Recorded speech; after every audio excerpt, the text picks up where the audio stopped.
Hey. Well, hello there. How's everyone doing? Hey. Oh, What's going hi. on? Oh my God. Wait, I'm confused. Is Dylan here? Dylan was first. Lola? Oh, Dylan was first. Congratulations, Dylan. Good to see you. And wait a minute. You get our undying gratitude. Right, but congratulations on the is this, I don't know if it's old news, but I mean about the two jobs. Did you decide which one? Like, can we get an update on that? Hello. Like, Yeah, he got the job. okay. We're starting in November. Okay. So we're All good to right. go. Okay. And are you coming back into the It's DMV a area? DC job, yes. Okay. I just want to make sure. I saw a post that you put out and I was looking at it and I was like, is this another post? Is this new? Did I miss something? You But know, the kids keep a job. listen, I just want to make sure that he's okay, and I will be glad to see him. So yeah, congratulations, and listen, I am happy for you because I know it's been a struggle. Um, Don't we and we understand about that. yeah, yeah. I listen. I was just telling Dominion before we got on. Like, I just got stuff in my head that I just it's some work stuff, it's some personal stuff, but it's just in my head, and I just can't shake it right now. I didn't have enough time to kind of come out of it, so I can at least um, be here. And I'm here, and I'm present, and I'm looking forward to it because y'all always charge us up. So listen, I definitely appreciate that. So, but so happy that everyone is here or coming in. Um, but it's a Wednesday. And y'all know what time it is on Wednesday? What's going on? Why everybody I late? know, right? Oh my goodness. Oh my goodness. Yeah, Girl, but can I I just start by telling you that after getting my haircut, because I was looking like a full mountain man. The sides was coming in all thick and full, and I was just looking rough. And it's fine. So I got my nails done, my nails did, and I got my hair done. And so I was like, what would be cute? One of the, good old fashioned chicken sandwich from Burger King. okay. You mean the long one, like the long Yes. rectangular one? Mm-hmm. Okay, because that's the only one I remember. And I was like, I remember it being kind of good, but then I'm also It was very good back in the day. But girl, I got that shit home and I'm eating it. And so first of all, there was just a ton of mess. Not mess per se, but they were just very slow. And I mean very slow at this Burger King. And so I was like, oh, okay, here we go with this bullshit. So they was taking forever. Then I get home and I already knew it wasn't going to be top tier. I already knew just by. well, first of all, we can't say how many fast food places can we actually say are top tier. Like, let's start with that. But I'm just saying, some is going, it's going to be like, okay, it's a little something. It's. That's where we are. It's. Okay. So I got this. It started all promising because I had a little fry in the car. And so I was like, okay, this is good. It's just got the right amount of salt. It was good and hot. And by the time I get home, I knew the fries weren't going to be super hot, but as long as they still got a little salt on it, I was going to be cool. But then as I'm eating this sandwich, I was like, this sandwich, it was like eating a block of salt. But the sad part is, I don't know if it's because we've gotten older. No, girl, this was a lot of salt.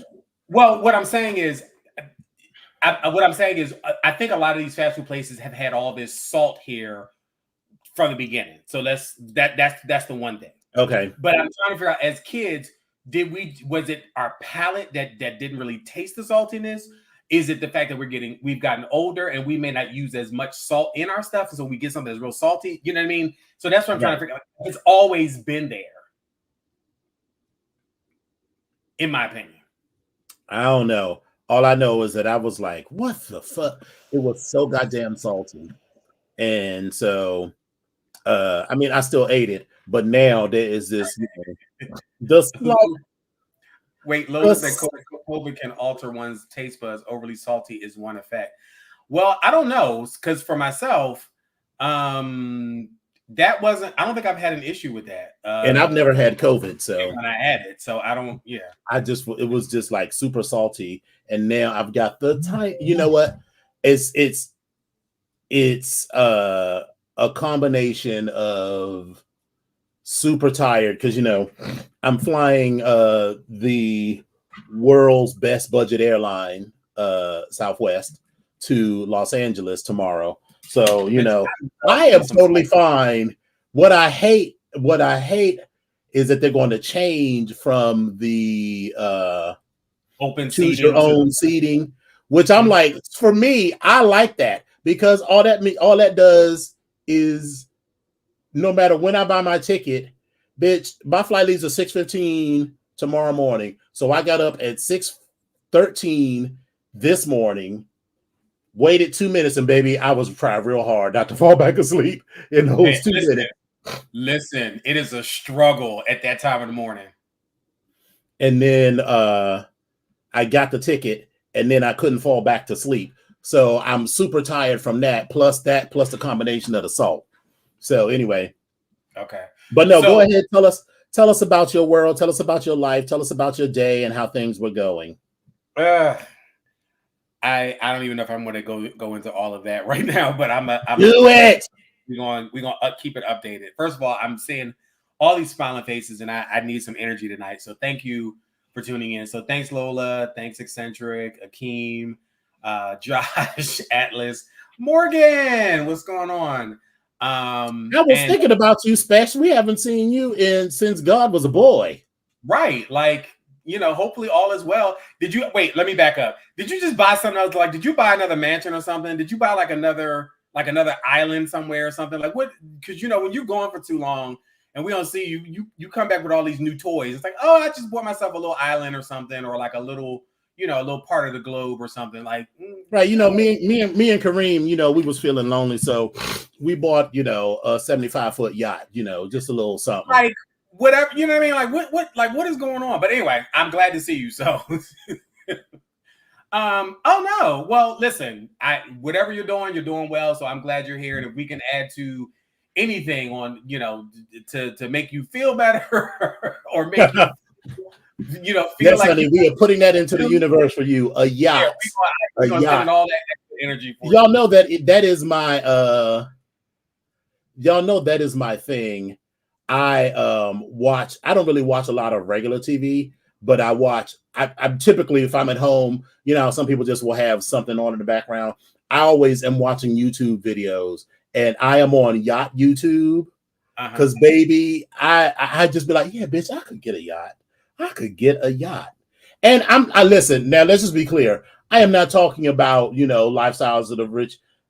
I'm talking about the lifestyles of the middle class and bougie and hoping to be upwardly mobile. So I'm looking at either, I am not going to buy a yacht. Almost certainly not.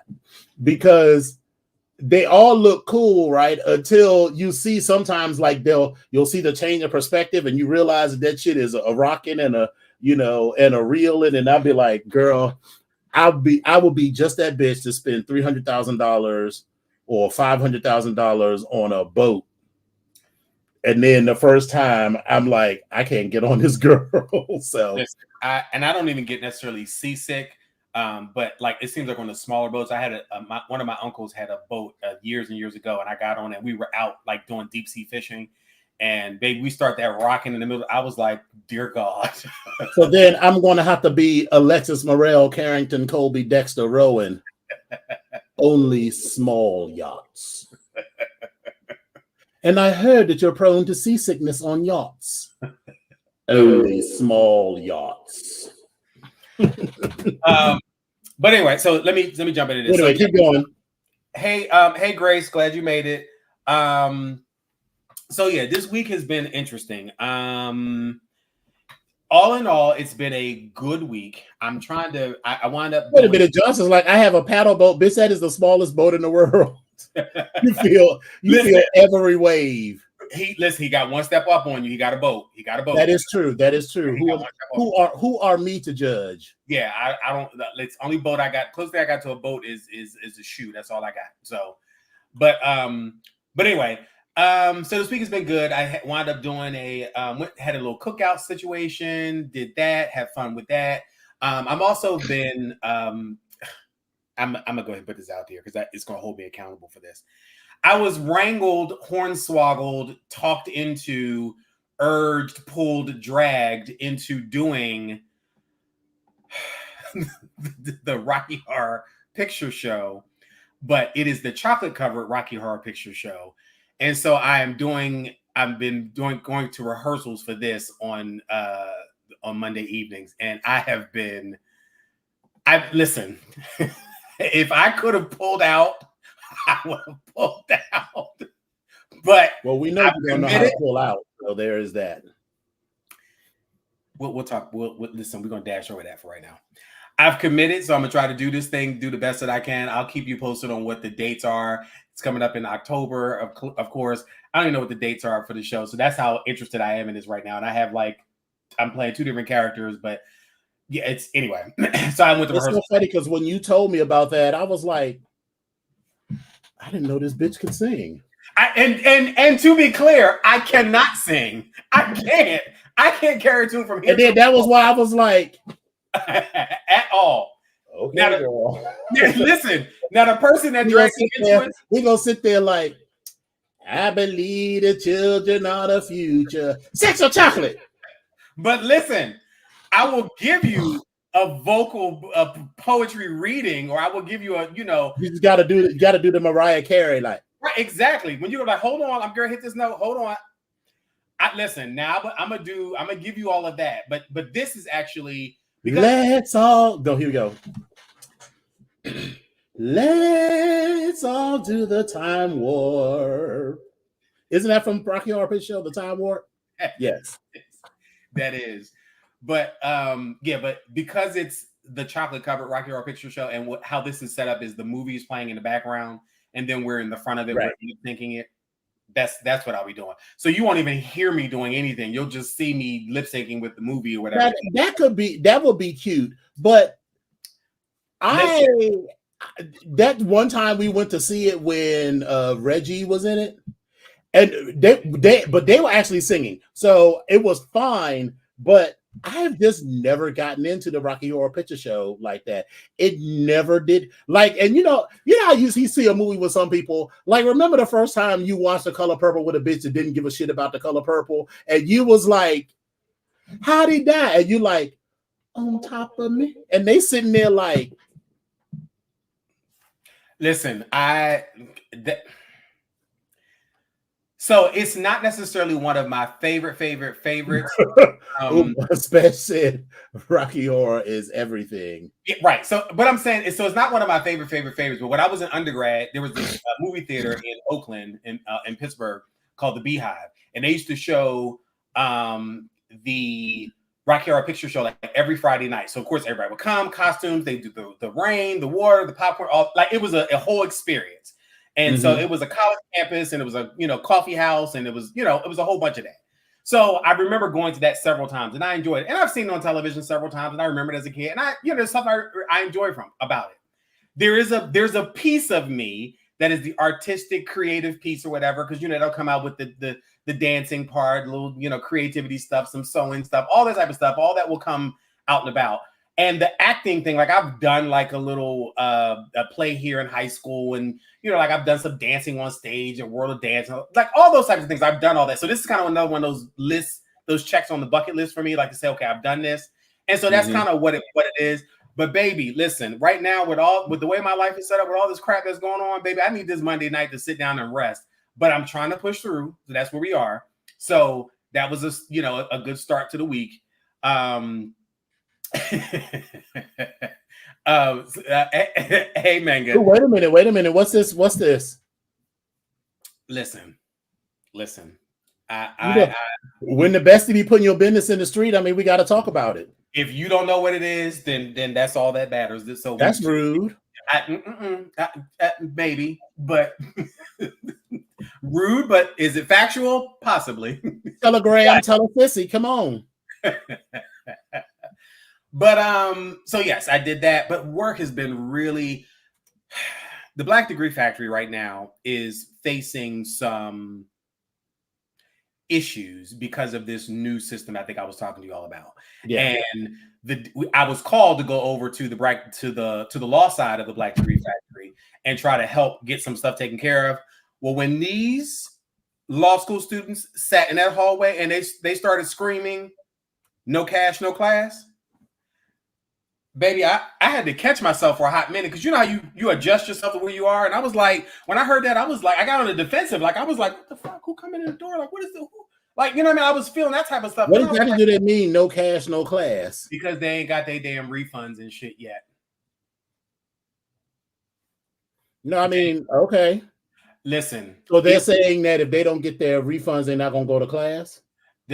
No cash, no class. But I don't understand how that is a protest. Girl, listen. Because what you're saying is that if I don't get my refund, I'm not going to go to class. And then the university say, if you don't go to class, then you're not going to get this degree. But the flip side to that is they want to try to bring attention to it. And that's the issue. They're gonna try to bring attention to it. And they're going to probably try to end up on the news once again about some nonsense. But didn't class just start like 3 days ago? We are in September. Classes started for the law school back in August. Oh, well, I guess I'm not saying this was right, because I was pissed as well. But FAMU, I don't know what they call them at the Black Degree Factory, but at FAMU, we call them net checks. And FAMU was notorious for you not receiving them net checks until like mid-November. But here's the problem for me, and I'm gonna say this. I didn't go to a school that cost as much as the Black Degree Factory, but baby, some of these refunds that I've seen for undergraduates and even baby, listen, these thousands and thousands of dollars, like $15,000 and $20,000 refunds. Mm-hmm.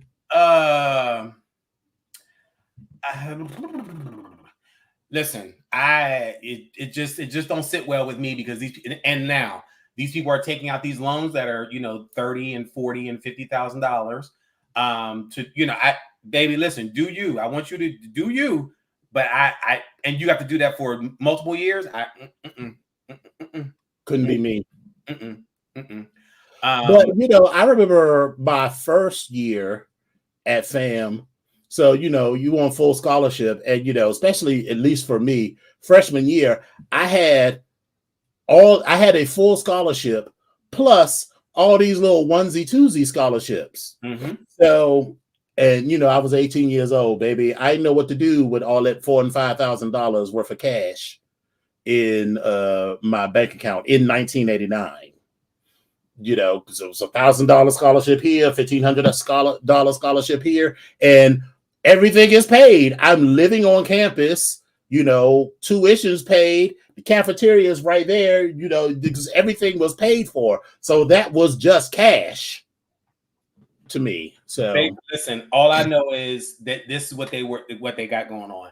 And so now that they recognize the issue being part of it, the system, and part of it being one of the people on that particular side, then they made this promise of within 24 hours, all these things were going to be fixed. How that was going to happen? No. I'm sorry. I just thought I would ask. So the day is not over yet. So we have until 12 o'clock tonight for some people to try to finish off some of the things they need to finish off. But there's nothing that you need to do. All that I did was, see, this is where I'm having a moment with my job. I will give you all the time in the world while I'm there. I might even stay afterwards and give you an hour or so or something like that, especially if it's something I didn't do. But baby, don't call me at 8, 9, and 10 o'clock at night expecting me doing some work, because I'm not. Well, I don't even. I'm not available. That my phone didn't even. So I have a work phone. So girl, that shit don't even be in the same room with me. All I'm saying is, remember, I've also had meetings where we've been on the phone from 1 o'clock in the afternoon until 7 o'clock in the evening for it to end and say we'll reconvene in an hour and a half to give people time to tend to their families and get themselves together. What the fuck do I have to talk to reconvene at what now? In an hour and a half. I've gotten off a meeting at 7 o'clock and he wanted to get back on at 8:30 in the evening. Listen, I enjoy my job. Like I do. I enjoy my job. I enjoy getting a paycheck every week, and I enjoy trying to help these students. I do. I really do. There's a part of me that enjoys it because I wouldn't. It's sadistic, but then it's also kind of masochistic at the same time. But I enjoy it. However, I'm baby, I'm not giving you all this time because listen, if I keel over and something's wrong with me and I leave that job, I'm going to be replaced. So baby, they will replace your ass. They'll be like, what was that guy's name again? Exactly. And I'm like, okay, listen, I'm all for leaving a legacy of some sort and all that type of stuff. But baby, I'm not really that invested. I want to leave a legacy there with that.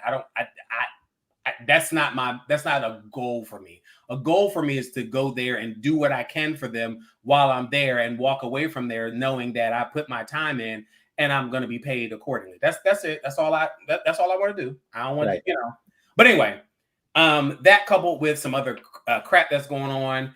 My fur baby done got on my nerves. She done found another way to maneuver around the little plastic things that stop her from getting on the counter and stuff. So I'm coming in the door. She's looking at me like, hey, and I'm like, first of all, you're not supposed to be up there. Then that's a whole nother conversation. Like she looks at me out this particular window like, you coming in? I'm like, but just cover the whole counter with aluminum foil. Cats don't like aluminum foil. Not my child. My child will dance across that aluminum foil, and I will see the paw prints where she was breakdancing and doing a windmill on that aluminum foil. My child does not. That does not. What? Oh, you thought this was it, baby? She called it her little cat friend. It's like, girl, let me tell you what he did, baby. He covered the counter with aluminum foil, girl. Baby, I tried to play with it right. At first, I was like, Baby, I put the aluminum foil down. I even put the red hot cedar peppers down, put some pepper down. I even put some cayenne pepper down. Baby, listen, Clark is gangster with it. Clark will find a small little space. She will navigate it. Listen, I'm trying not to, but she kind of got on my nerves. But I had a moment because I was a little frustrated today. And I've been trying not to yell at my child and put my hands on my child, but I had to pick her up. I had to walk her from the window out to where she was supposed to be. I had to walk her gently out of that window. And I did. And I felt bad. But she got out the window. She's not getting back in there no time soon. No. But besides all that, my week has been pretty good. Can't really complain. I've been trying to.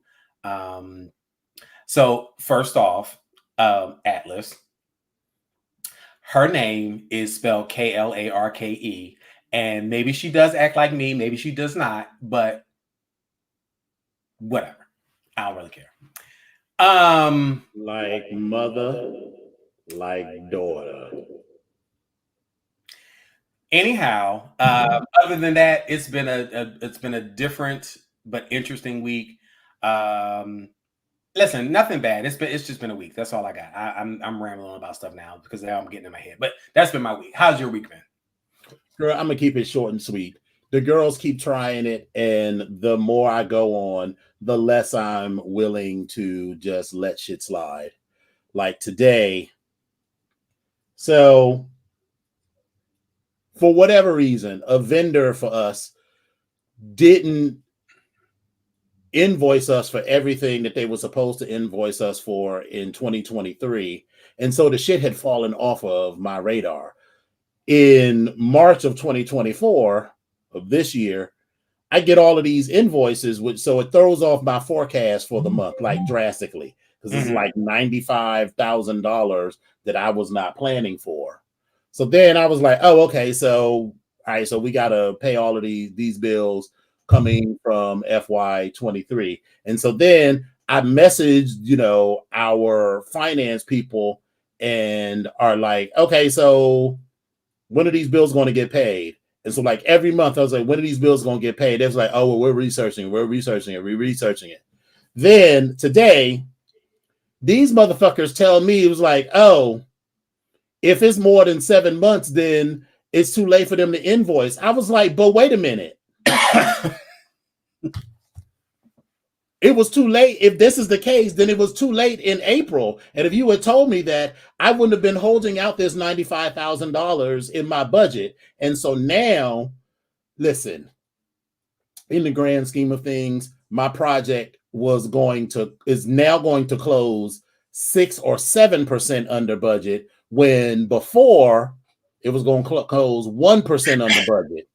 If it's plus or minus 5, I ain't got to say shit. Nothing. This is a $2 million project. So as long as I'm not over or under by more than $100,000, I was good. I was under by $20,000. That means there was only 1% of my budget that was unspent. Right. With this additional $95,000, now I'm at $116,000, which is 7%. Now I got to do some splaining. And after my conversation with my boss last week, where she's like, oh, well, we got to find the ways to work with people. And, we can't always be escalating. What that means is everybody else gets to fuck around. But I'm the only one that gets to find out, because if I go to the meeting and say, David and John fucked up and didn't say what they were supposed to, and so now I got to eat this underage, then I'm the bad guy. So my question is, can you invoice them for, well, it's still a different year. They invoice us, not the other way around. These services were completed. And so ultimately, we essentially got those services for free, which is fine. Right. But knowing that in April, I could have done something else with that $100,000 and that's what I was trying to get that up. No, the fiscal year ends on the 30th. So today is the 11th. I have 19 days. I would have 19 days to do something. And we already did that.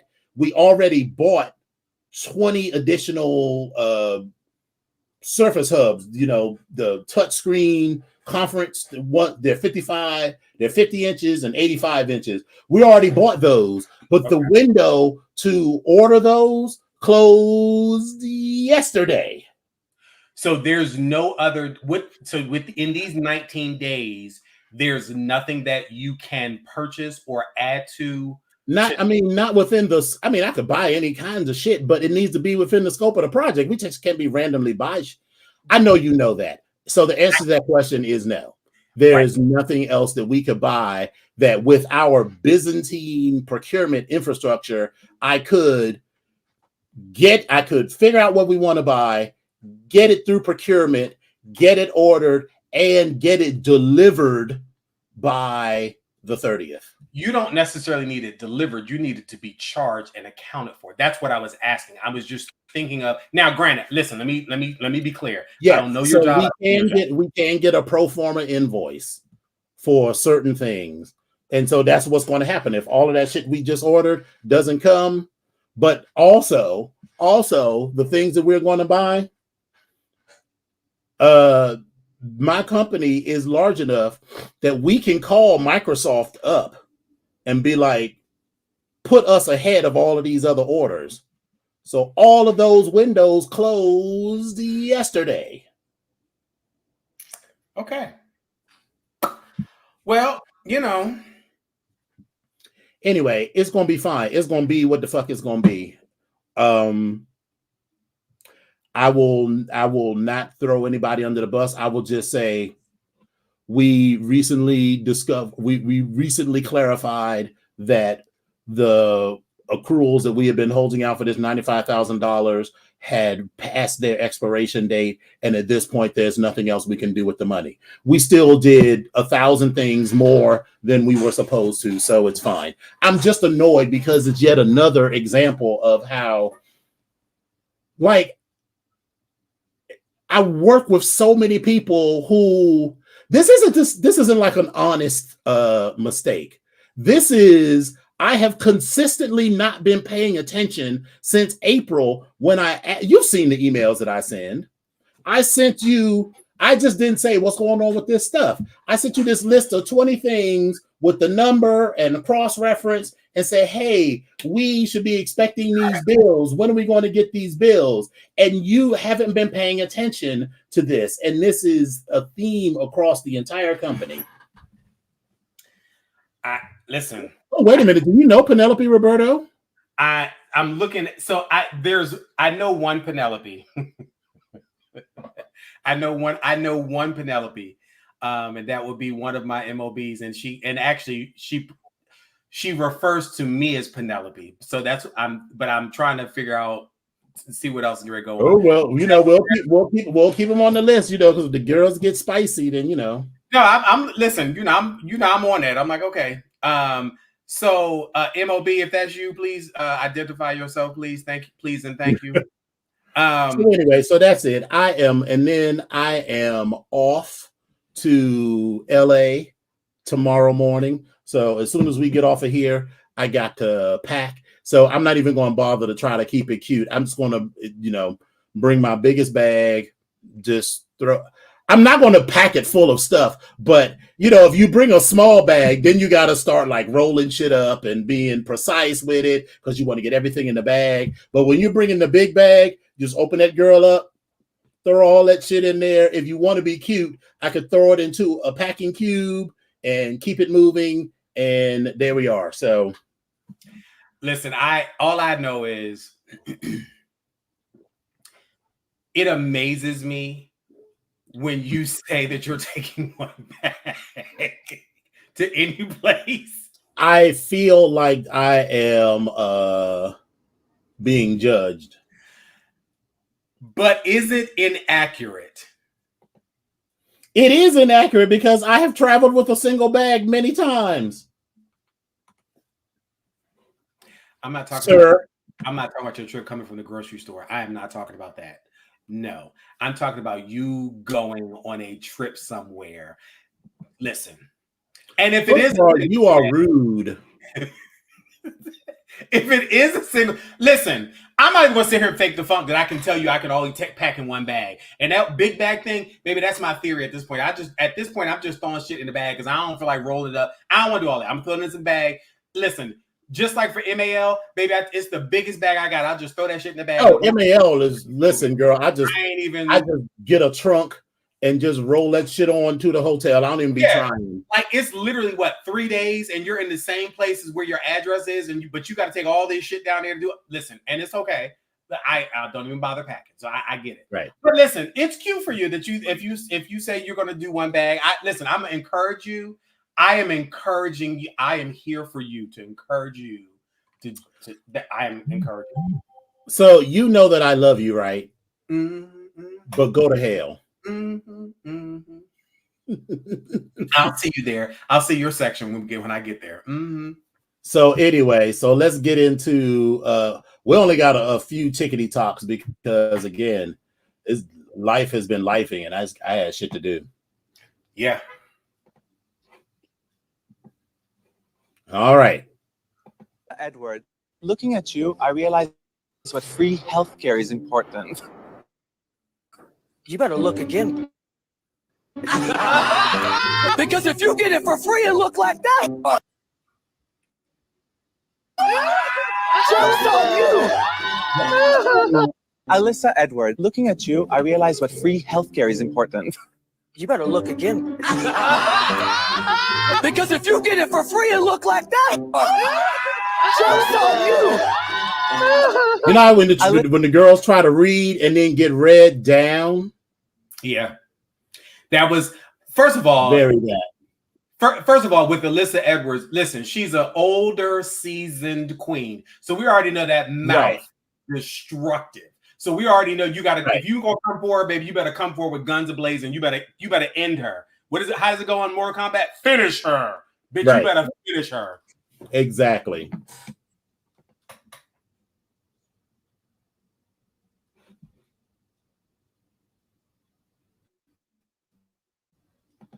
I can recognize that my children deserve better and actually make attempts to do better, and you can still use the excuse of what was done to you. So I want Dominion, we were talking to do about better. So this is the issue I have when therapists have the rationale that your mother was doing her best, you have to see her as a woman. That really, and I had to, me and my therapist had to have a coming to Jesus moment, because we were still centering seeing her differently.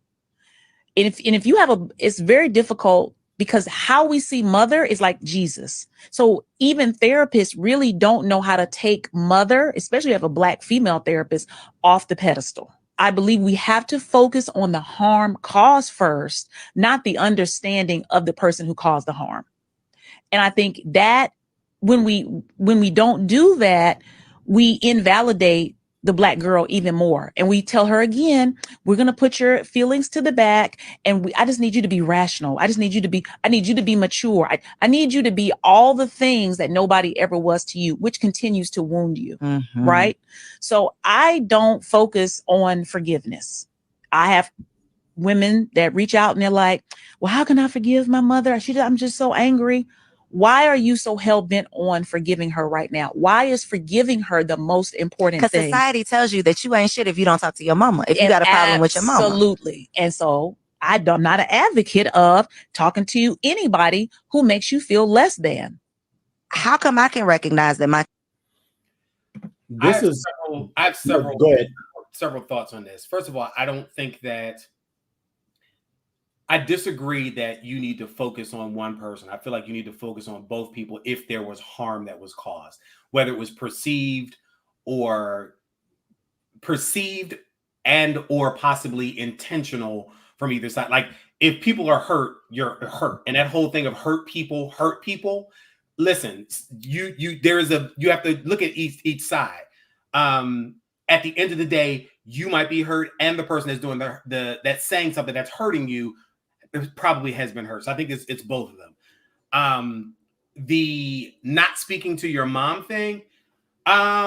Listen, at some point you are an adult. You are a grown, rational, thinking, feeling adult that makes choices. You have choices and you make decisions in your life. If that is the road that you choose to go down, as long as you feel 100% okay with it, for whatever reason or whatever reasons, then baby, go with God. And again, who am I to say anything about someone that doesn't speak to their parents or family or anything else? Because I got my own issues. But there's a lot. I hate when people and therapists say stuff like this about recognizing the other person and making that other person.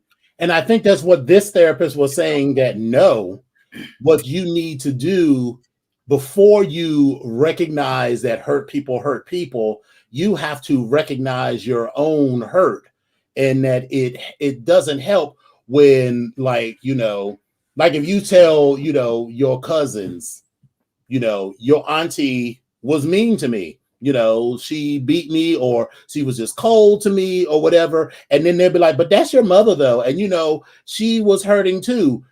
Ain't nobody trying to hear that right now. Right now, I need you to hear me and see my pain. Right. Whatever her reasons were, okay, girl, but that still doesn't negate what happened to me.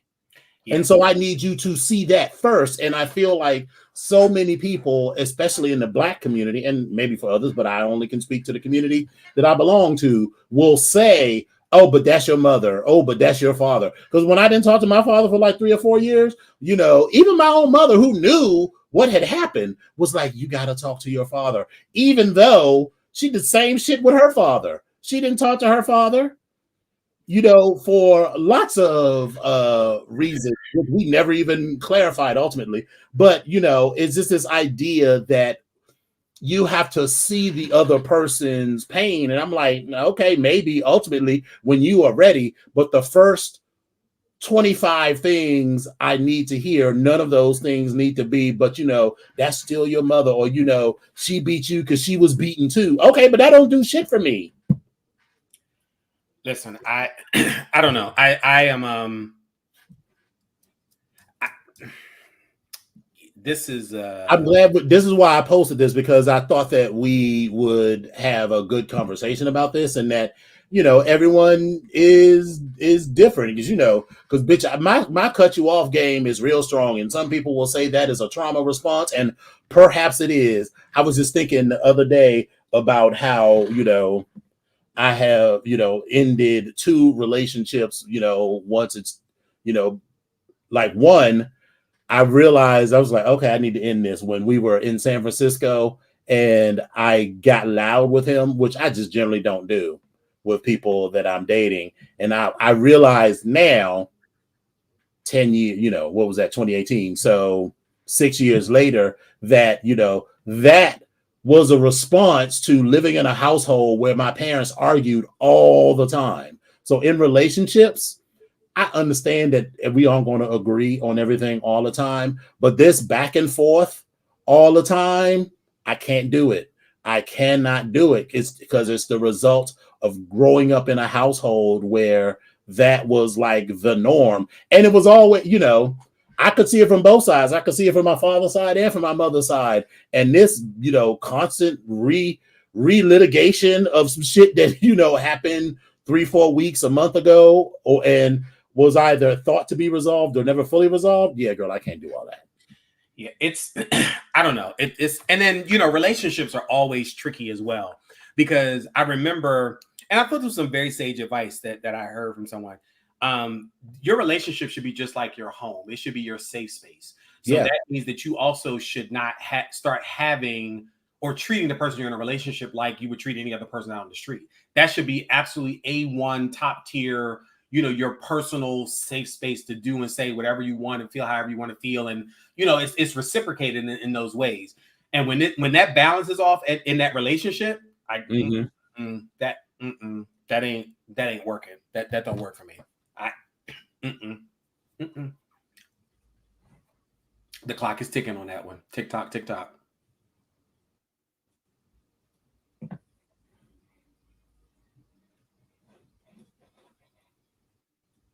So y'all remember a couple of weeks ago, you know, Leo, whatever the hell his name was my man. The guy who was in the Olympics, the black guy who was the German black guy. You talking about the pictures from the beach? Is that what you're talking about?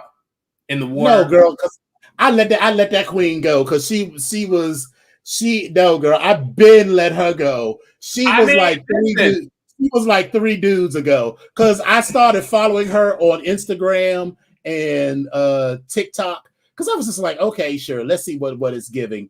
And it wasn't giving nothing. It's literally just pictures of him walking around the street looking pretty. And it just gives, I'm not very bright, and so I'm going to work this body for all it's worth. Also, he didn't do anything that was overtly gay enough for me to want to remain interested. Ooh, it looks like there's a fight. So, wait a minute, because this, ding, ding, ding, ding. In this corner, we have this is my man. 2, and in this corner, we have Dominion standing at 5'10". Listen, when the bell goes, everybody grab hair. Oh, neither one of y'all got hair. Okay, wait a minute. Oh no, wait a minute. Okay, I don't know if Eccentric shaved his head or not today. His name is Aaron Pierre, and he is in the new Netflix movie called Rebel Ridge, and he's also British, so therefore he is my man. A Netflix series with a friend and finishing it without them. Who wrote that question? I'm Aaron Pierre. Today, I'm going to decide which things in life are a yes for me or a nah. Saying bruv or brother. Come on, bruv. Starting a Netflix series with a friend and finishing it without them. Nah, come on. Where's the loyalty? Sugar in your grits. I'm not big on sugar. Splitting the pole while walking. Nah. Doing your own stunts and training. Yes, as best I can. I will push myself to my limits. Dirty Air Force Ones. You gotta be joking. Watching yourself on screen. Nah. Seeing Rebel Ridge on Netflix. Can I get another one? 2 yeses? Can I get 2? So, Eccentric, I love you. I really do. But I will kill you dead if you touch my man. Oh, Atlas, you can get it every day, all day, because I will fight you. I will fight a child over a man. I just want to be clear. I will say he absolutely has the prettiest pink lips.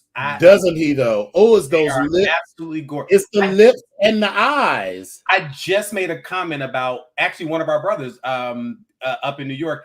He posted this picture when I said big motherfucking nipple. Starting like, oh God, like this is a Netflix series with a baby. And it's the lips. It was and these eyes and these guns, honey. This shirt is barely fitting. I mean, my shirt is barely fitting too, but I mean, what the fuck? Meanwhile, there's a difference. Why? Because I'm brown skin? Why? Is that what it is? You don't pass the brown paper bag test, honey. I'm just saying. Honey, you can sweep the leg all you want, but I already put arsenic in your food. I cannot with y'all. I cannot. What's up, Spiller Boy? What's going on? Anywho, so all right, on to the next thing. Tell him you said I'm just here with the popcorn. I'm surprised you ain't jumped in, Dylan. Oh, that's not Dylan's type. I mean, listen, it's not even that it's his type. It's just the fact that it's a fight. And listen, I've been watching Dylan. He gets a little excited when people get a little rebel roused. He'd be like, oh.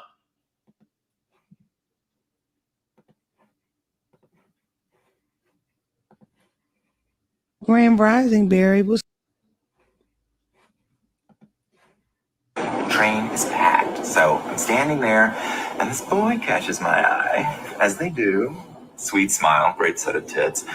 So we're flirting a bit, which is like amazing, when all of a sudden he stands up. Maybe he's one of those subway sexual predators I've heard tell of. One can always hope. But instead, he just smiles at me and says, "Would you like my seat, sir?"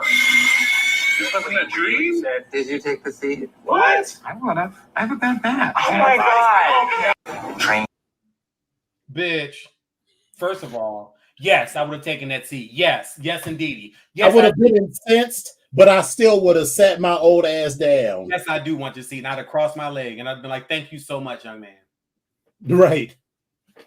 And then I'd have been like, you want to sit on my lap? I mean, I feel like it's only fair. But wait a minute, can we just go back up for a second? Listen, best friend, doing your community service, You doing manga community service, or you doing regular community service? I just want to make sure I'm understanding, because I want to go back. No, he said that he was in a community meeting, wasn't he? He's doing some sort of community service, but you listen. You text me, I'm gonna see what that's gonna be like. I was doing my civic duty, attending a community meeting. Oh yeah, that could mean any number of things. No. Okay, then I take that back.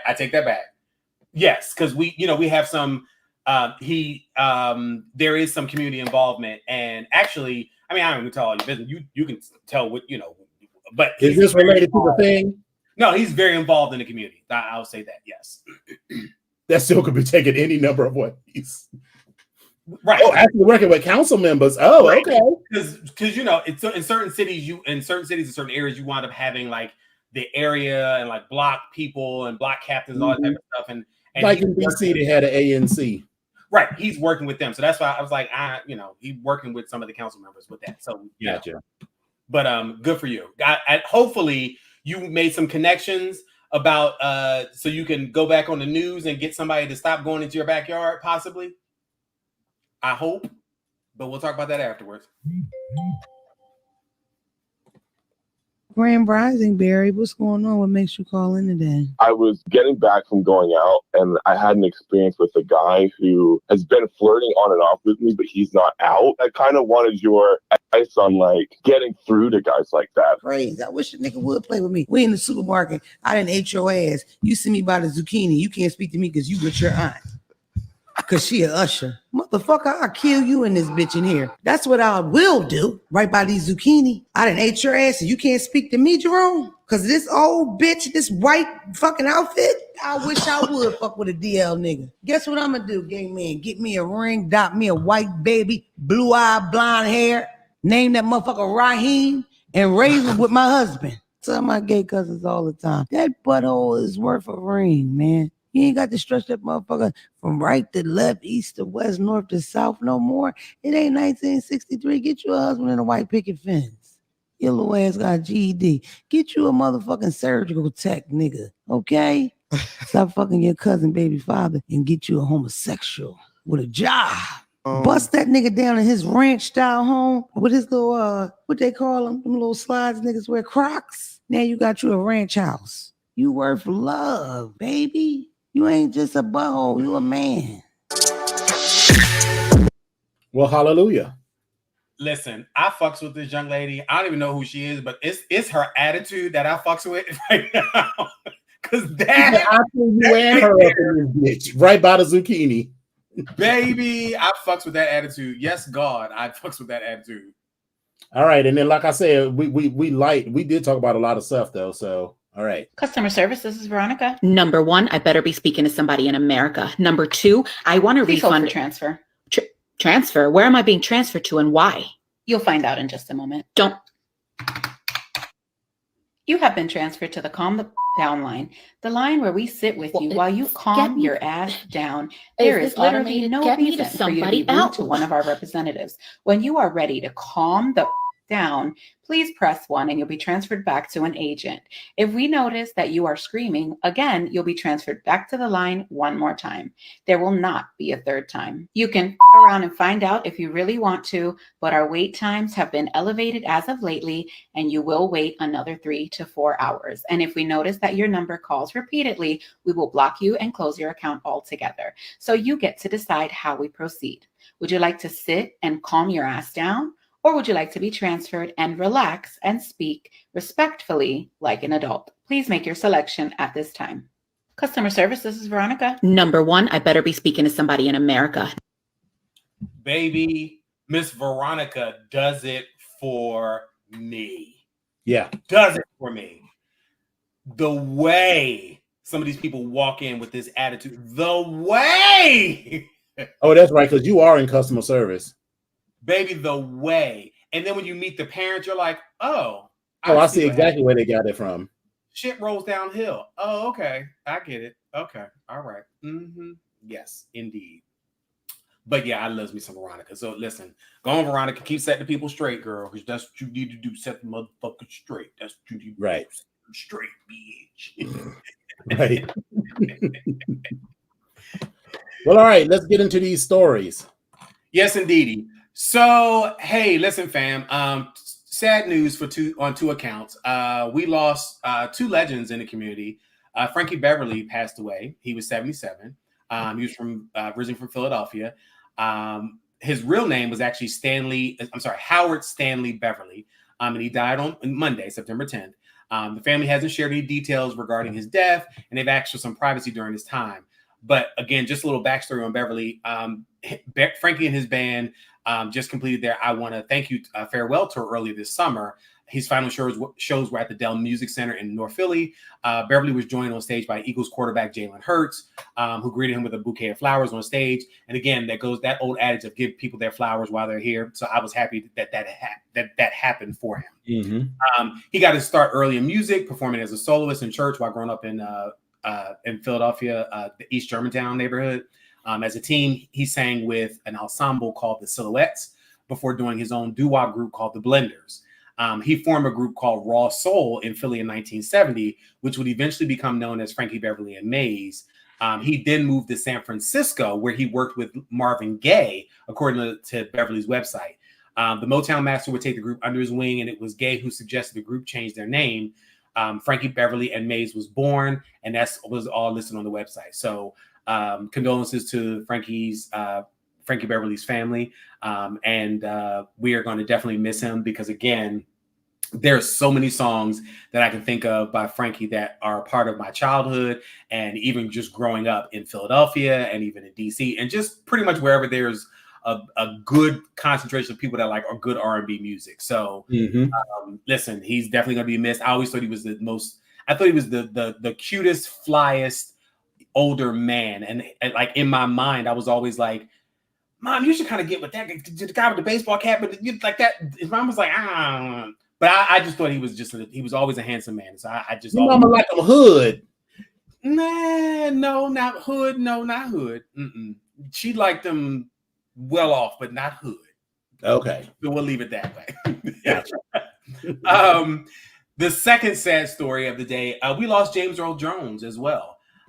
His acting career was every bit as rich and resonant as his iconic bass voice that gave all this sinister malevolence to Darth Vader in the Star Wars film.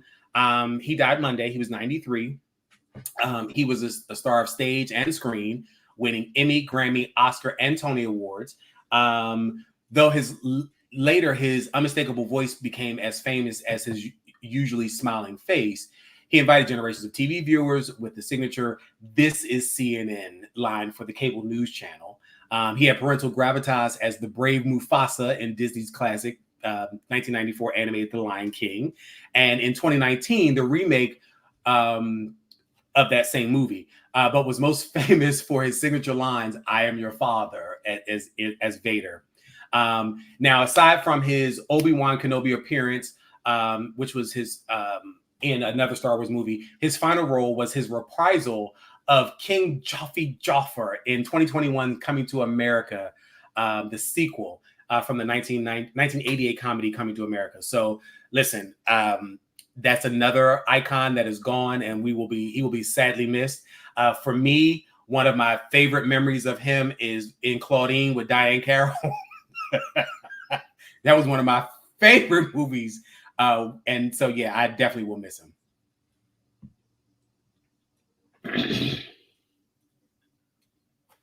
She's your queen to be, a vision of perfection, completely free from infection.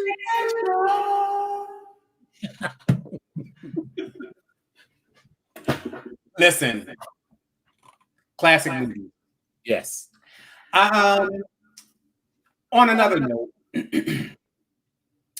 Missy Elliott is facing trial as well in a lawsuit from an alleged 1990s co-writer. A federal judge says that Missy Elliott must face trial in a lawsuit filed by a man who claims to have co-written several of her decades-old songs, though the judge dismissed allegations over one particular song released by Aaliyah. Now, in a ruling on August 27th, the judge refused to dismiss a lawsuit filed by Terry Williams, who claims he and Elliott collaborated on numerous songs in the 90s, but that she refused to credit him as co-writer. 4 of the 5 allegedly co-written songs, tracks released by the 1990s R&B group Sister, which was the group that Missy was in before she got famous, or more famous, if you will. Elliott's attorneys argued that she did not even meet Williams until after the songs had been produced, but Williams disputes that point, and the judge said a jury would have to decide who was right. However, the judge, like I said, did toss out one of Williams' key allegations that he and Elliott had co-written Heartbroken, a 1996 track released by the late Aaliyah. Now, the judge ruled Williams had known for decades that he had not been credited on the track, but waited until 2018 to sue, meaning his efforts to sue over the song are barred by the statute of limitations. Now, this ruling that happened Monday does not mean that Williams has won the lawsuit. The decision, which largely rejected Elliott's motion for so-called summary judgment, leaves the case headed towards a trial where Williams will need to prove his allegations in front of a jury. So we will see how that goes and how that, what comes of it. Whenever I see something like that, I'm always like, because what is this person's name? I've never heard of this Terry Williams. And so if like when people be like, oh, Michael Jackson stole from me, I'm like, did he though? Like Missy Elliott, who has like dozens of writing credits to her name, if you are that talented that you were able to co-write some of these hits, then why haven't we heard anything else about you? You know what I'm saying? Are you saying that you just happen to be involved with these hits and never wrote anything else? Listen. That always seems a little shaky to me. But listen, it's not out of, because this was all early in her career. So, I mean, this all could entirely be true, and I'm not on the jury. So, listen, we will see what goes on, but I'll keep you posted once we hear anything. Social media slaves didn't have any this particular week, but I did want to point out some famous birthdays. Movie director Brian De Palma is 84, Lola Falana 82, actress Virginia Madsen turned 63, actor Christy McNichol is 62. Musician Moby's 59. 62? Huh? Well, I mean, I guess she's only a little 10 years older or so than we are. I just thought she was just much older. I don't know why. We gonna leave that alone. No, not because of the way she looks, but because she was on TV when I was a child.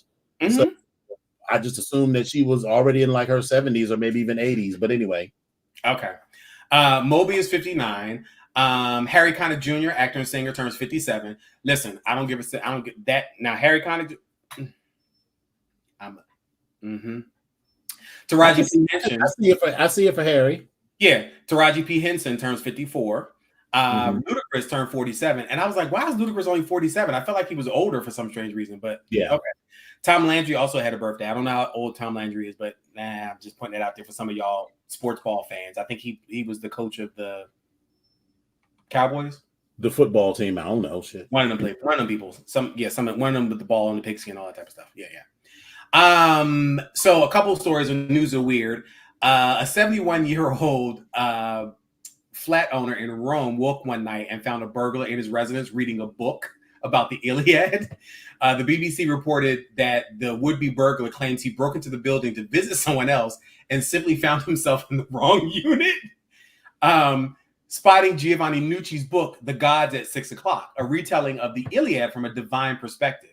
The 38-year-old settled in for a story time when the homeowner awoke and confronted him. The thief attempted to get away via the balcony, but was soon released. Now, news of this bookworm burglar, made its way to the author, who said he'd like to give the criminal a copy. He said he'll have to be arrested. He'll have been arrested halfway through reading it. I'd like him to be able to finish. He wanted him to finish it. And Nucci added that his favorite deity is Hermes, the god of thieves. Listen, I people just get more and more weird as we go on. But baby, listen, I just chuckled at that because you in here to go rob somebody, you get distracted by a book, man. If you right, whatever. Next story, career, honey. Right. A groundhog made headlines in Hollidaysburg, Pennsylvania, about an hour from Punxsutawney. Fun seekers were playing the claw machine at a local arcade and realized that one of the stuffed animals was blinking back at them. So the manager of the Meadows Frozen Custard and Mini Golf said he wasn't sure how the critter got in, but said it almost took an army to release the rodent. Employees contacted the machine's owner, who passed the buck to the police department, who called the Pennsylvania Game Commission. Game wardens were able to open the machine and set the rodent, dubbed Colonel Custard, free in a nearby field. Now, Castle and the Meadows wasted no time capitalizing on the incident, making T-shirts that said "Respect the Groundhog" and naming a frozen treat after their furry visitor. It's a good story that ended well. So that's what they said. He got set free. No one got bit. All is well. This is where we are. So that's all I got as far as stories. But listen, we got to have this conversation about this debate last night with Kamala and 45. Because, baby, all I did was listen to this debate, and I just wrote down stuff that just points that just were made either by Kamala or by 45, and I found them to be absolutely hilarious. Yes. Absolutely hilarious. And I'm not going to go back through the whole thing, but I'm just going to read some of these quotes. I have about like 10 or 15 quotes, maybe 20 in here, but a couple of them. So listen, Donald Trump was talking about buying food or whatever. And listen, when was the last time Donald Trump was in a supermarket? Does he even know how much eggs and bacon actually cost? Like, does he really know? That motherfucker ain't been to the grocery store in a long time. And I'm not even really mad at him, because if I had as much money as he pretends to have, I wouldn't go to. Why the fuck would I be going to the grocery store? I don't know. There's some things I still like. I still want to wash my drawers. I still want to, but okay, whatever. I don't want to fold them up, but I do want to wash them. Anyway, he mentioned abortion in the 9th month, saying that they execute the baby after it's born by Democrats. It's like, what? What are you talking? That's murder, honey. That's not abortion. That is murder. Now, that truly is murder after the baby is born. But, these people will believe that shit. So, listen, rape, incest, and life of the mother, like that's what he believed in as far as for abortion, like Ronald Reagan did. And I was like, Ronald Reagan is your moral compass at this particular point? And then you got to remember that people, especially these white people, do not think of Reagan at all in the way that we did. Listen, I listen, kind of like when you say Jane Mansfield not a good auto reference. Right. That's why. I felt that throughout the whole thing, Kamala was definitely working the emotional and personal side. With all of her comments, you could predict how he would respond to the T. Like when he started, when he said, I've traveled around the world. I've met with world leaders. And you know what they say about you? They say that they are laughing at you. And I was like, oh, you could see that eye. Just a twitching. All I know is he didn't answer any question. Nope. Especially about immigration. When he talked about immigrants running wild in the country and started talking about Colorado and Springfield and about how they were eating dogs and cats in Springfield. And now the situation in Colorado was real, though. Now that part, yes, that is real in Colorado. That's scary that those people cannot leave their neighborhood because this gang is taking over. But I'm like, really? Y'all can't just call in the National Guard and be like, listen, they send out an email and tell all of the people, don't leave your fucking house for the next 48 hours. They bombed 3 or 4 square blocks in Philadelphia for the whole MOVE group. Well, so but that was black people, so they give a shit. I mean, anyway, he also said something about more votes in history than any other Republican and president in history. That might very well be true because more people vote in each election. But okay, but the way he was carrying it was that right that he somehow won. He was like, no, if at every election more and more people vote, then by definition, yes, Yes. You, as the incumbent president, received more votes than anyone who has ever run for president. But that still doesn't mean that you won, because more people voted total. So if the 68 million people that voted for you was the most that had ever voted for a presidential candidate before, 81 million other people also voted for the other guy. Right. Listen, he was spewing out other facts. I'm sorry, I'm putting that in air quotes. He was saying other words. Okay, so he was saying other words. I'll take the air quotes back. Yeah, okay. He was talking about how crime is down around the world and yet up in the United States. He talked about the FBI report being a fraud. He talked about the weaponization of fake cases to win an election. Then when they questioned him about January 6th, he's talking about how Nancy Pelosi and Mayor Bowser were responsible for the security. And can we just stop right there? How can you be the president of the United States and be like, I'm not in charge of security? So you are the head of one branch of government, a group of people, even if you aren't in charge of that group. This was a domestic terrorist attack. And for you to be like, I didn't know anything about it. This is all somebody else. And how the fuck was this Nancy Pelosi? Anyway, none of it made any sense. These are all the points. So he was talking about how it's going to be a bloodbath if this election doesn't turn out for an outcome that he's in favor of, or basically if he wins.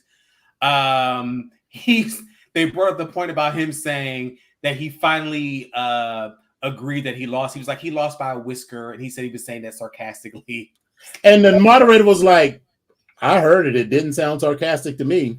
But wait, Kamala came back and she said he was fired by 81 million people, and he's having a difficult time with that. And I could, once again, you could just see the eye twitching, because his whole thing is, he doesn't like to look dumb or be made a fool of. So the idea that he couldn't, that people wouldn't like him, and that, he can't even fathom a world where he didn't win the election. And therefore it must have been 81 million people cheating. Listen, when he also said it was a crooked administration, and then when I was talking about he didn't have any answer to questions, they were talking about give us a concept on his healthcare plan, or give us an idea of talk about his healthcare plan. He said, well, I have concepts of a plan. And I was like, sir, you were president for 4 years, and you have spent all of the last 3 years essentially running for president. And in those 7 years, you don't have a concrete plan for healthcare, when the repeal of Obamacare was one of your central themes. Sure. Baby, listen, and then this is the one that got me. I swear this stuck out to me like a sore thumb. Yeah, when everything went down, and I picked up the phone, I made a call. I called Abdul. Abdul is the head of the Taliban. So I called Abdul. Who the fuck is Abdul? So, I was reading more about this in Huffington Post. Of course, this person is brown, so he don't remember the name. This person, the head of the Taliban that he was talking about, really is named Abdul, but he's making it sound like he just called some random dude on the corner named Abdul. And you missed the point, is that Camp David is where Jimmy Carter negotiated, the Palestinian Accords with Menachem Begin and Yasser Arafat. It's where you bring world leaders. So one could say that from a certain point of view, Yasser Arafat was a terrorist because he was the Palestinian Liberation Organization. But by that time, they weren't doing Hamas style shit. They weren't, out doing that. But to just invite these guys and give away all of this stuff just shows that he doesn't understand any of that sort of thing. And like I saw you didn't talk about it, but how Donald Trump can be manipulated with flattery and favors. Yeah. And when he said, when Khan was like, so you know what's going to happen? He's going to be, you know, Putin is going to be sitting in Kyiv, looking over at Poland, and I want you to say to the 800,000 people, Polish Americans here in Pennsylvania, how they feel about their homeland. And baby, that was like, ugh. Or the comment that he made about gun control, about how he was saying he was going to ban assault rifle. Did he say ban assault rifles or? Oh no, that Kamala and Tim were going to take away all, you know, weapons. And Kamala's like we're both. Ross and I both own guns. Please stop. Like, just stop saying that, baby. I kikied. Well, I kikied and I cried at the same time because I was like, this man believes his own delusions, or is being fed these delusions, and he is believing them. No. He hasn't been fed anything. He legitimately believes all of these things, which is the worst. Because, you know, I don't want to give him the benefit of the doubt of saying that he was fed these things, because when you do that sort of things, it allows you to, even if you don't have sympathy for him, say that it's not him. Donald Trump needs to own up to all of the things that he does and says as coming out of his own mouth. Now, is this man in some sort of cognitive decline? Possibly. I mean, they were saying the same thing about Joe Biden. I also don't like to use the excuse of cognitive decline, because that allows you to say, oh, he's not in his right mind, so he doesn't really think these things. No, he's just a genuinely awful person. He has been a genuinely awful person all of his adult life. Yeah, pretty much. And so don't make excuses for him. I also saw, now let's be clear, all of the Republicans are like, yeah, he lost this, he just screwed it up. And so then, even then, they won't make him take responsibility. They were saying that his team screwed up in the debate preparation. And I was like, that can't be true. That cannot be true. Listen, I don't give a shit about Matt Gaetz, and so I'd be glad if Matt Gaetz gets the boot. But I am certain that Matt Gaetz and Gabby, those two people that were the head of their team, I know that they did not tell him to talk about, maybe they did talk about, you know, the Haitians eating immigrants, but all of this other stuff that he was talking about and going off on these tangents, I know they prepared him. And now I'm 100% on the Democratic side, but there is an argument to be had about immigration. There are arguments to be had about inflation. I'm not saying I agree with the Republican arguments, but there is an argument that if you could articulate it, could give us a conversation about, under the Biden administration, inflation was double digits. Now, an intelligent Kamala Harris can come back on that, but you can't even get to that point to make the solid point that, you know, inflation is higher under your administration than it was under mine, that, you know, more people cross the border, that the withdrawal from Afghanistan was terrible. Now, there are Democratic pushbacks to all of those points, but we can't even have a legitimate side-by-side argument because this guy is batshit insane. He's not even equipped with all the facts. I'm not gonna say correct facts. He's not even equipped with those facts are in his head. I believe that those facts are in his head, but he is a megalomaniac. Around in soup, like alphabet soup. That's what they're doing. Well, yes, but he's a megalomaniac, and he's surrounded by people who believe, you know, who feed him the shits for, you know, their own personal gain, I believe. And then, you know, this is why I'm a little leery of all of those people who are Republicans who worked in his administration and are now like, yeah, this man is crazy. I mean, he was the same dude, you know, that he was beforehand, but you were willing to buy into that for your own personal agenda. So now I'm looking at you a little funky now that you feel like, oh, I want to, he's too crazy. No, he was too crazy then, baby. And so I feel like, and you're only coming out now. If you really felt like all of this, if you, General Kelly, who was his chief of staff, had come out and said all the shit that you're saying now in 2017 or 2018, it would have been a lot more impactful, because it would have been someone who was inside his administration who left and is like, right at this moment, right now, this man should not be president. Not later, he shouldn't be president again, that he should be removed from office right now because this man is a danger to this country.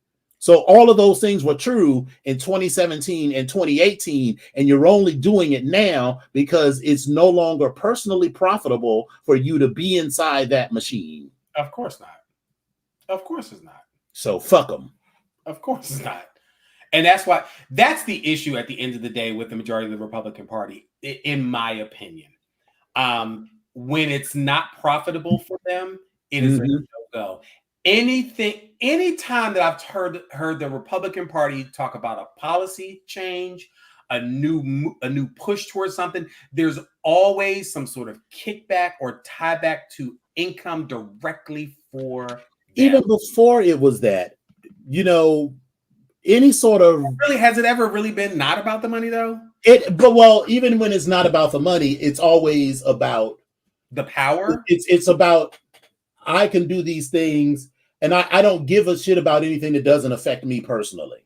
Because you feel entitled and you feel like you feel entitled. And one of the biggest examples of that was the nation's response to AIDS in the 80s. Absolutely. No one gave a shit about AIDS until Nancy Reagan's good girlfriend, Rock Hudson, got AIDS. Now, I'm not mad at Rock Hudson. I'm not shitting on Rock Hudson, but I'm saying that until Ronald Reagan, who was a Hollywood movie star, and Nancy Reagan, who sucked a lot of Hollywood dick, allegedly,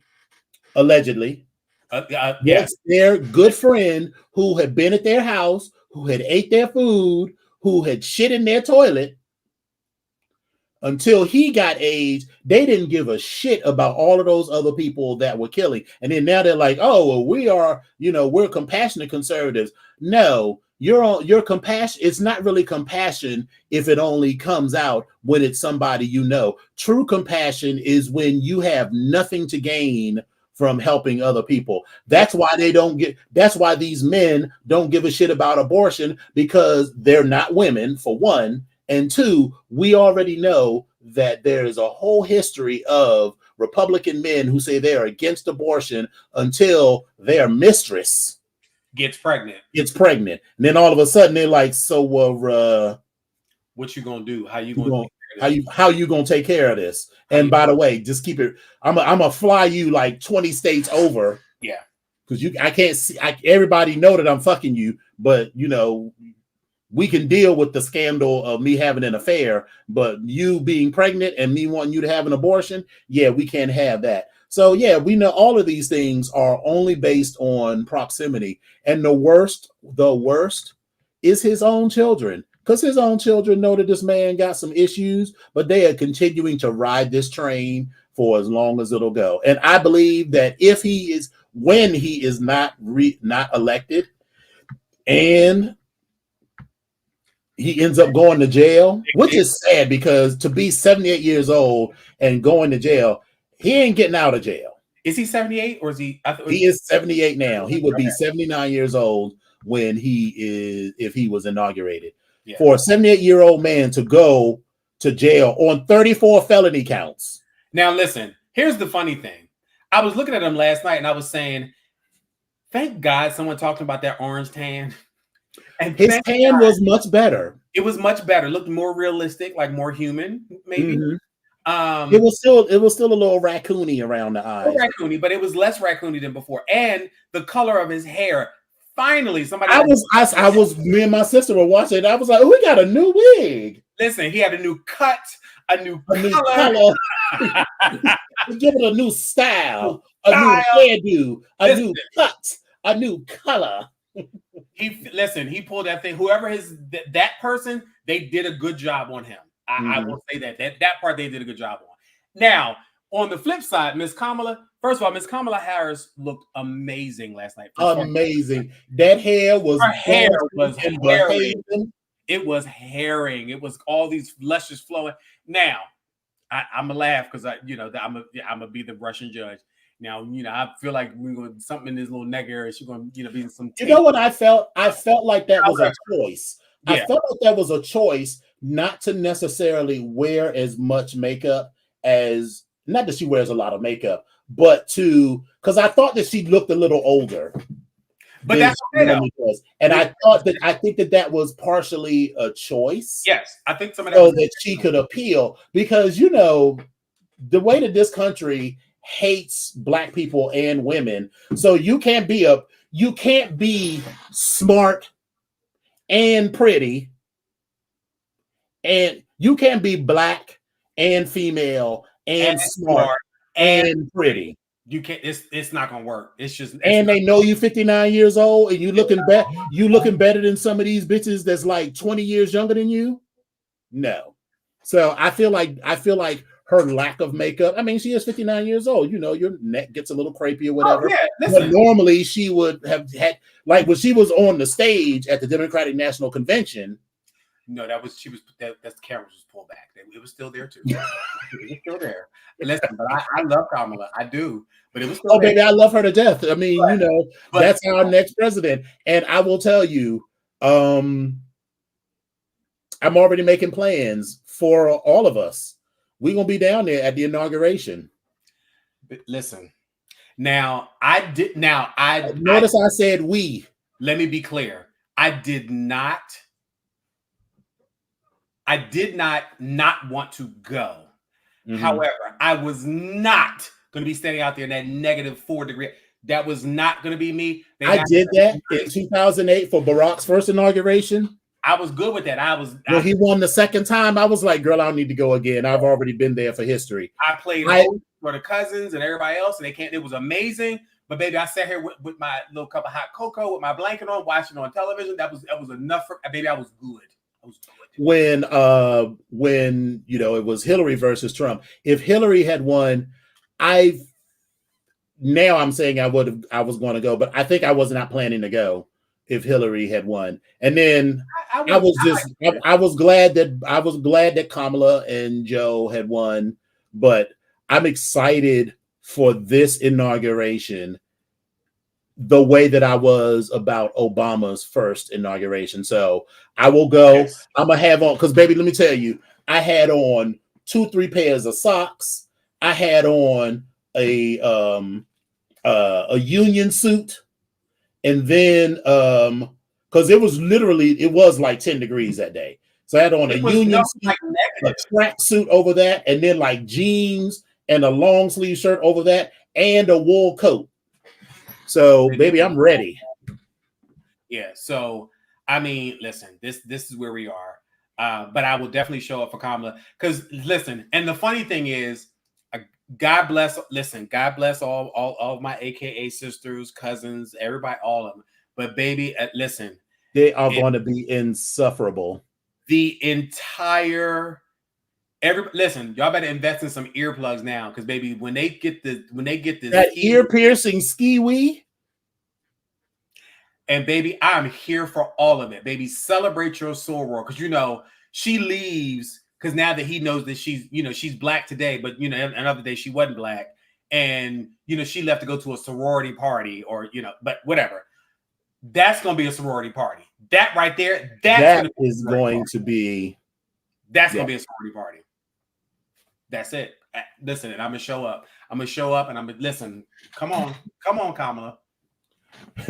I could just see it right now. Here comes the announcer.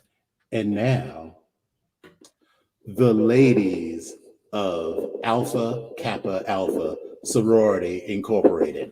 And then they're like, set it off, I suggest, y'all. Set it off, I suggest. Set it off. But no, they're gonna start. It's gonna all of a sudden just be real quiet and be like, "This is Exactly. Baby, that LPHAKAPPAALPHA. baby, that is going to, and I'm laughing because I can see my little cousin now. I'm And here for them. the only slightly less insufferable than AKAs across the country is anybody who ever stepped foot on the campus of Howard University.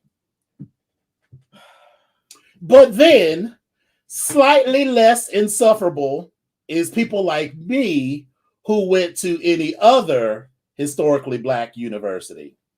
Because I'm just going to be clear, if Kamala had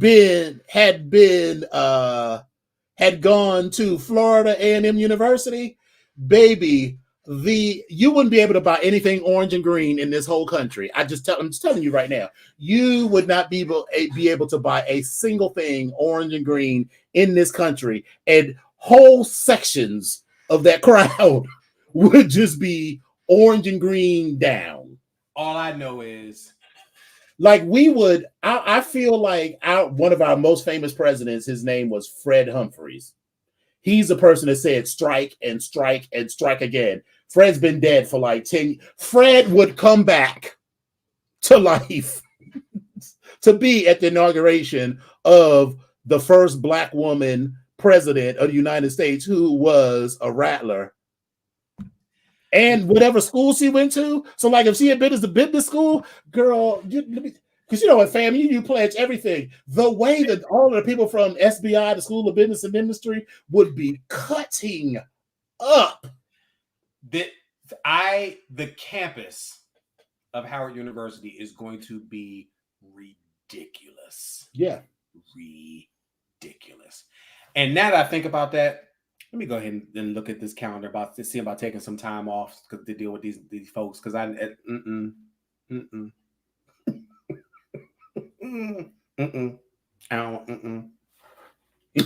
the traffic in the city is going to be a bit much. A whole fucking mess. If I do it, I feel so. What I did during Obama's inauguration, it was 2000. That was 2009, and yeah, I hadn't moved yet because I moved into this house in March of 2009.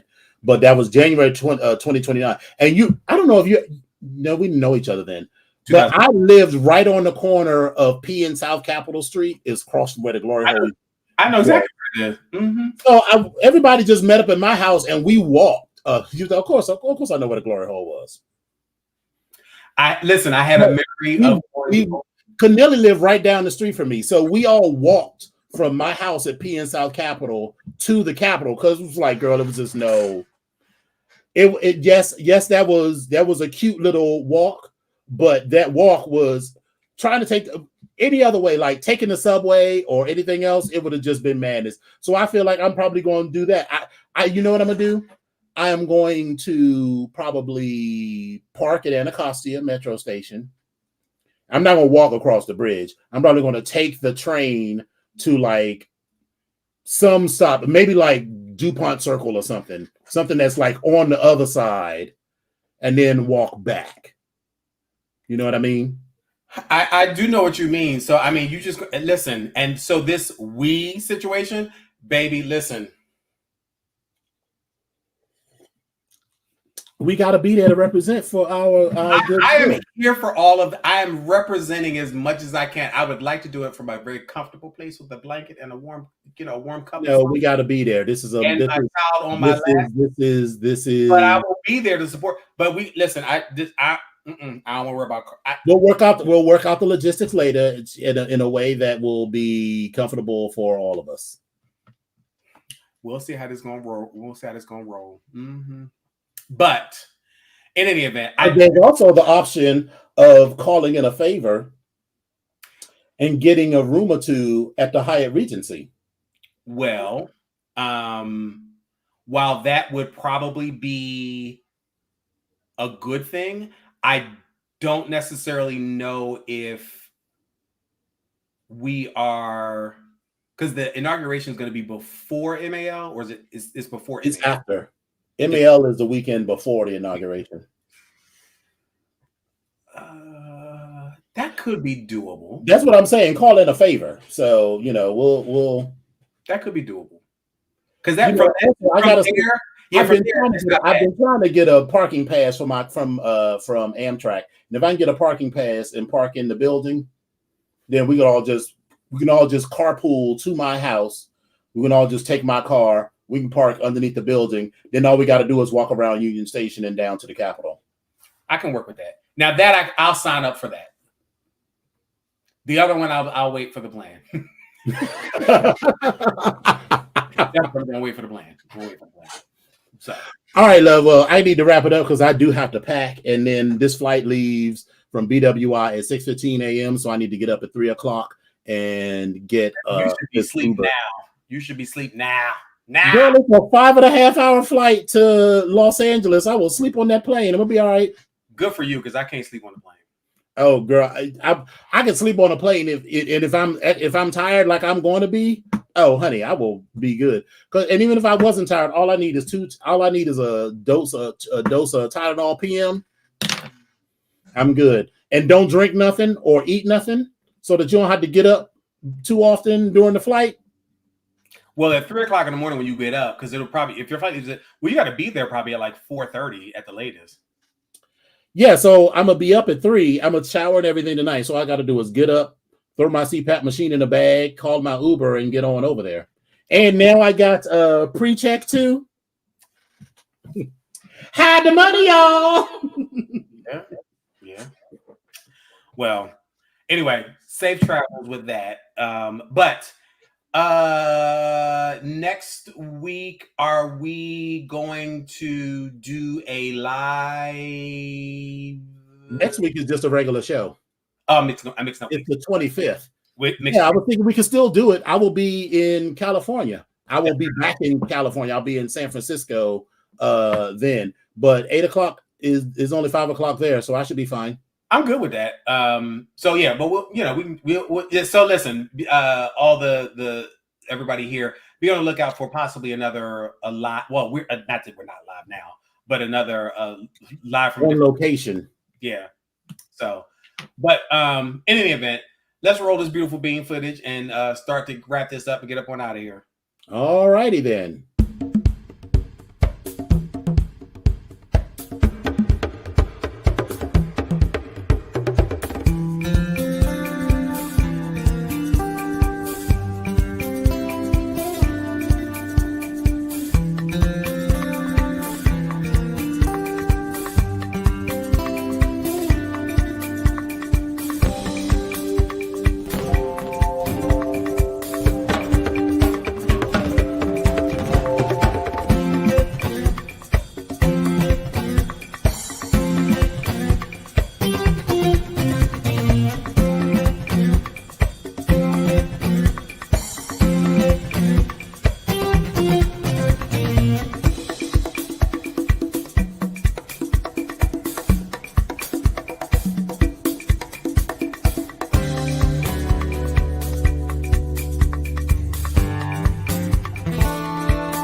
Yes.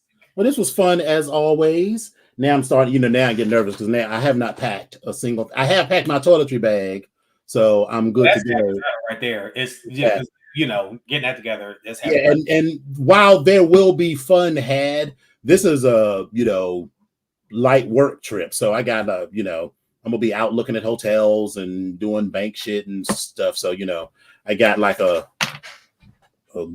solid work uniform that I'm gonna be wearing for that. So I don't have to pack as fiercely as I might for like the way that I'm gonna pack for San Francisco. Yes, we will be packing. You're gonna do. I'm gonna be using both of the bags that I get. Multiple bags. Okay, I just wanted to make sure. Yes, because I'm gonna be there for 7 days of full fun and shenanigans and frolic. As always, always. Well, all right, kids. I have had a lovely time. I appreciate you. Epic, any last words? Listen, again, thank y'all for this evening. Thanks for listening to us rant. Helped me kind of smooth some edges out for myself. And listen, I definitely, we say it all the time. You could be anywhere else doing anything else, and I'm just glad you all are able to sit and share with us this evening. So thank you all for that. Be good to yourselves, be good to other people. And COVID is still out there, so let's still try to be on guard with that. And that's it. That's all I got. All right. And with that, I'll say thank y'all for coming out.